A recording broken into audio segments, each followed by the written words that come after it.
जय गौरी शंकरा। आप सबको नवरात्र की हार्दिक शुभकामनाएं। नवरात्रि के 8वें दिन में देवी दुर्गा की 8वीं स्वरूप महागौरी की पूजा होती है।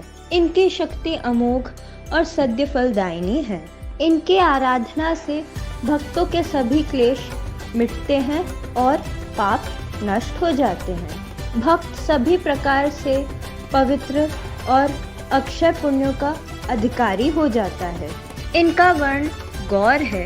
इस गोरेपन की तुलना शंख, चंद्र और कुंद के फूलों से की गई है। इनके समस्त वस्त्र एवं आभूषण भी श्वेत है। देवी शैलपुत्री की तरह यह देवी वृषभ पर सवार है।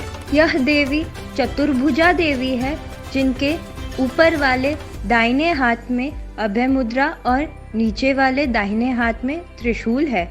ऊपर वाले बाएं हाथ में डमरू और नीचे वाले बाएं हाथ में वर मुद्रा सुशोभित है। यह देवी अत्यंत शांत प्रतीत होती है। तब देवी कौशिकी के प्राकट्य के उपरांत देवी पार्वती का शरीर श्याम वर्ण का हो गया था।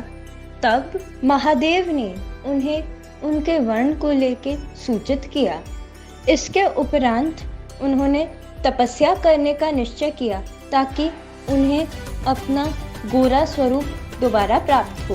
गौर वर्ण प्राप्त होने के उपरांत यह देवी महागौरी कहलाई। यह भी कहा जाता है कि एक शेर देवी को अपना आहार बनाना चाहता था, परंतु वह उन्हें तपस्या करते हुए देखने लग गया था।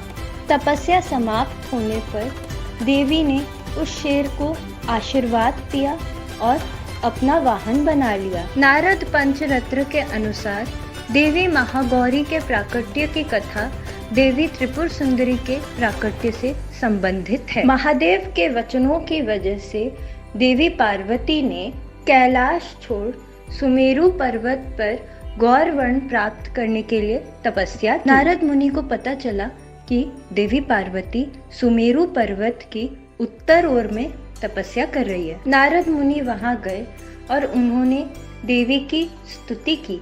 देवी इस स्तुति से अत्यंत प्रसन्न हुई। जब देवी ने नारद मुनि से महादेव के बारे में पूछा, तब नारद मुनि ने कहा कि महादेव दूसरे विवाह की तैयारी कर रहे हैं। यह बात सुन देवी पार्वती ने एक अत्यंत सुंदर रूप धारण किया और कैलाश की ओर प्रस्थान की। यह रूप तीनों लोकों में अतुल्य था। देवी महादेव के पास गई और उन्होंने देखा कि उन्हीं की ही छवि महादेव के हृदय में बसी हुई है, पर उन्होंने सोचा कि यह किसी और की छवि है, इसीलिए वो महादेव को डांटने लगी और कहने लगी कि उन्होंने अपना वचन तोड़ा है। फिर महादेव ने कहा, देवी आप अपनी ज्ञान दृष्टि से स्वयं तप करिए और देखिए कि मेरे हृदय में जिनकी छवि है वो आप ही तो हैं। देवी ने ऐसा ही किया और वो शांत हुई। उन्होंने कहा कि महादेव जो कह रहे हैं वो सत्य ही तो है।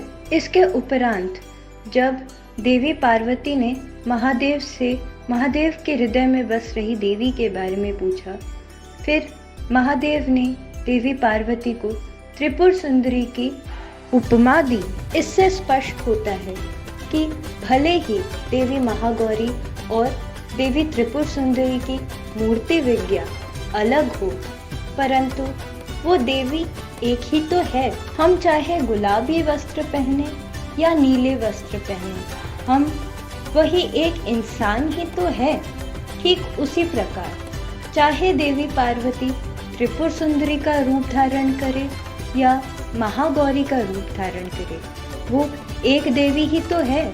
महागौरी का ध्यान, स्मरण, पूजन, आराधना भक्तों के लिए सर्वाधिक कल्याणकारी है। हमें सदैव इनका ध्यान करना चाहिए। इनकी कृपा से अलौकिक सिद्धियां प्राप्त होती है।